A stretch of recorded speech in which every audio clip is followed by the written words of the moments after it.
Alaska. In the case of Ecuador, it wasn't an accident. The oil companies did it intentionally. They knew they were doing it to save money out there rather than arranging for proper disposal. Furthermore, a cursory glance at the performance record of the World Bank reveals that the institution, which publicly claims to help poor countries develop and alleviate poverty, has done nothing but increase poverty and the wealth gap, while corporate profits soar. In 1960, the income gap between the fifth of the world's people in the richest countries versus the fifth in the poorest countries was 30 to 1. By 1998, it was 74 to 1. While global GNP rose 40% between 1970 and 1985, those in poverty actually increased by 17%. While from 1985 to 2000, those living on less than $1 a day increased by 18%. Even the Joint Economic Committee of the U.S. Congress admitted that there is a mere 40% success rate of all World Bank projects. In the late 1960s, the World Bank intervened in Ecuador with large loans. During the next 30 years, poverty grew from 50% to 70%. Under or unemployment grew from 15 to 70%. Public debt increased from 240 million to 16 billion, while the share of resources allocated to the poor went from 20% to 6%. In fact, by the year 2000, 50% of Ecuador's national budget had to be allocated for paying its debts. It is important to understand the World Bank is, in fact, a U.S. bank supporting U.S. interests, for the United States holds veto power over decisions, as it is the largest provider of capital. And where did it get this money? You guessed it, it made it out of thin air through the fractional reserve banking system. Of the world's top 100 economies, as based on annual GDP, 51 are corporations, and 47 of that 51 are U.S.-based. Walmart, General Motors, and Exxon are more economically powerful than Saudi Arabia, Poland, Norway, South Africa, Finland, Indonesia, and many others. And as protective trade barriers are broken down, currencies tossed together and manipulated in floating markets, and state economies overturned in favor of open competition and global capitalism, the empire expands. You get up on your little 21-inch screen and howl about America and democracy. There is no America. There is no democracy. There is only IBM and ITT and AT&T and DuPont, Dow, Union Carbide, and Exxon. Those are the nations of the world today. What do you think the Russians talk about in their councils of state? Karl Marx? They get out their linear programming charts, statistical decision theories, Minimax solutions, and compute the price-cost probabilities of their transactions and investments, just like we do. We no longer live in a world of nations and ideologies, Mr. Beale. The world is a college of corporations, inexorably determined by the immutable bylaws of business. The world is a business, Mr. Beale.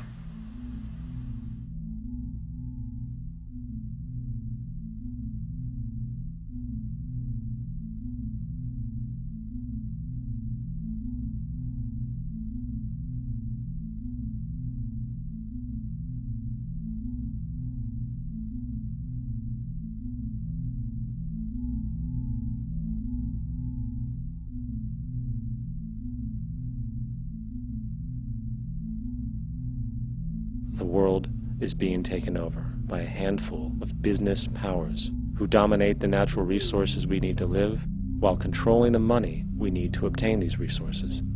The end result will be world monopoly, based not on human life, but financial and corporate power. And as the inequality grows, naturally more and more people are becoming desperate. So the establishment was forced to come up with a new way to deal with anyone who challenges the system. so they gave birth to the terrorist. The term terrorist is an empty distinction, designed for any person or group who chooses to challenge the establishment. This isn't to be confused with the fictional Al-Qaeda, which was actually the name of a computer database for the US-supported Mujahideen in the 1980s.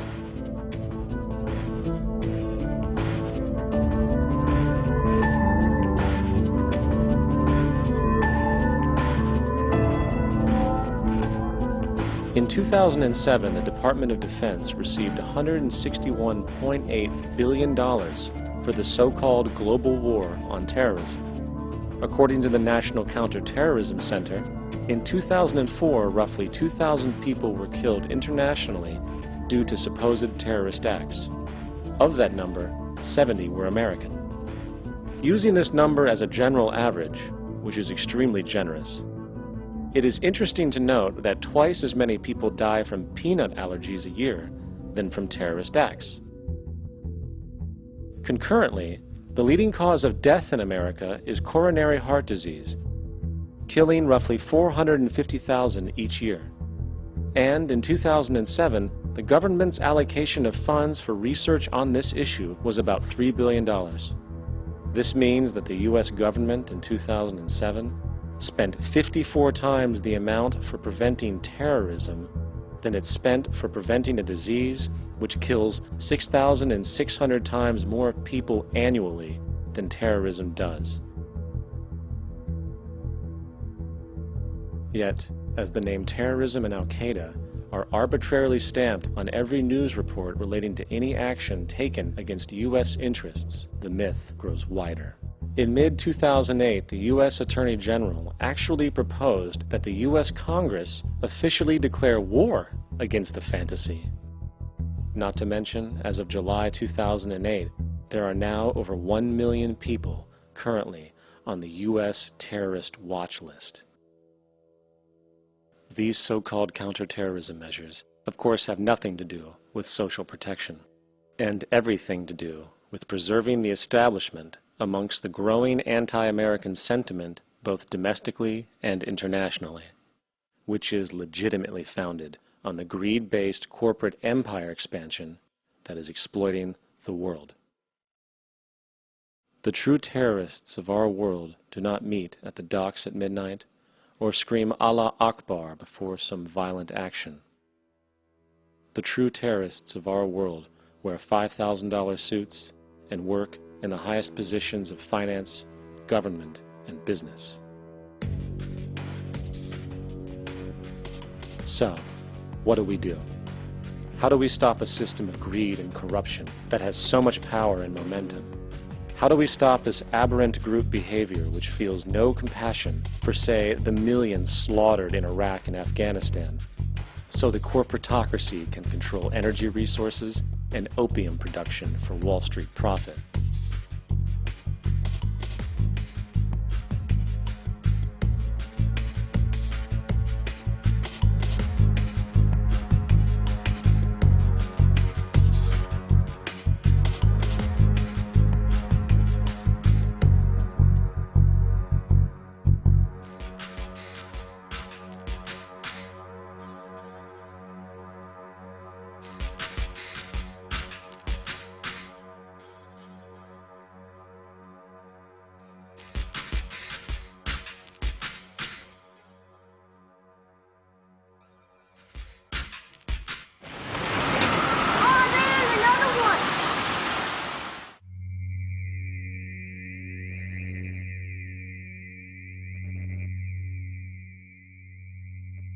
How do we stop a system of greed and corruption that condemns poor populations to sweatshop slavery for the benefit of Madison Avenue?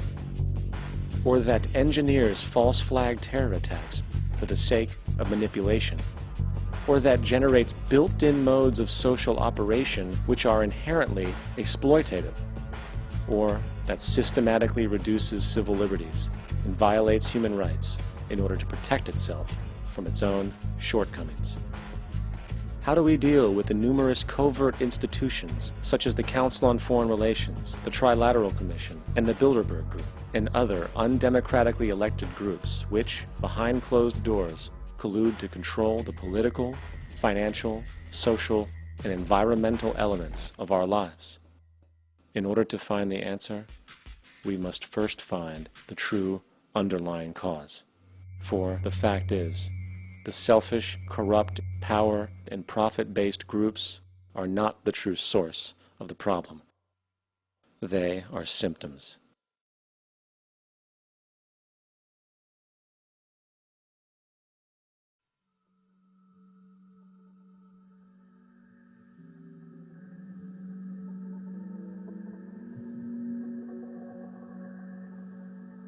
My name is Jock Fresco.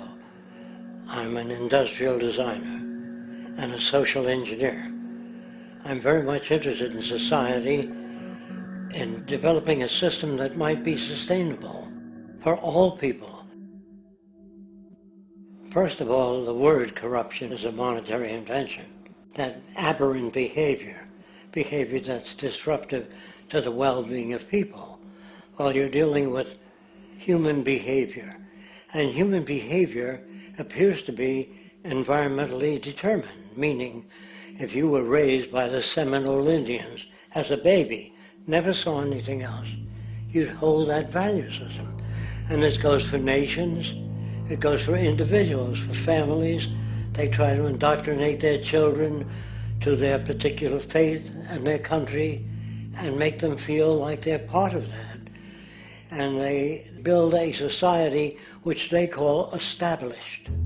They establish a workable point of view and tend to perpetuate that, whereas all societies are really emergent, not established. And so they fight new ideas that would interfere with the establishment. Governments try to perpetuate that which keeps them in power.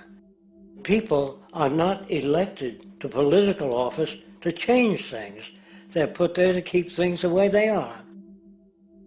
So you see, the basis of corruption is in our society. Let me make it clear. All nations, then, are basically corrupt because they tend to uphold existing institutions. I don't mean to uphold or downgrade all nations, but communism, socialism, fascism, the free enterprise system, and all other subcultures are the same. They are all basically corrupt. The most fundamental characteristic of our social institutions is the necessity for self-preservation. Whether dealing with a corporation, a religion, or a government, the foremost interest is to preserve the institution itself.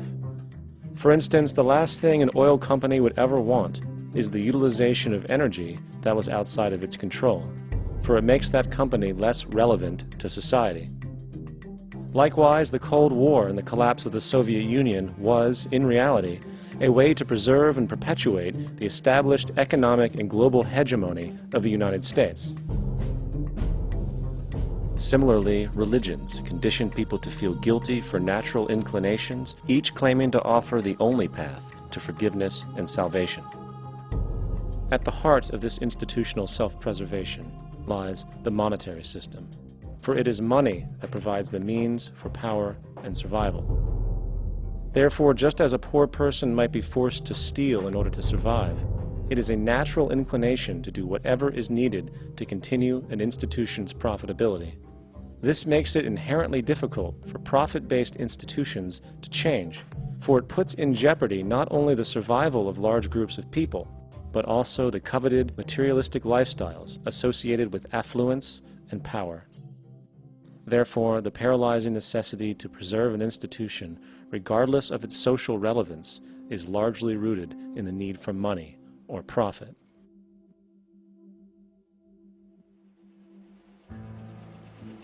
What's in it for me is why people think. And so if a man makes money selling a certain product, naturally he's going to fight the existence of another product that may threaten his institution. Therefore, people cannot be fair, and people do not trust each other. A guy will come over to you and say, I got just the house you're looking for. He's a salesman. When a doctor says, I think your kidney has to come out, I don't know if he's trying to pay off a yacht or that my kidney has to come out. It's hard And a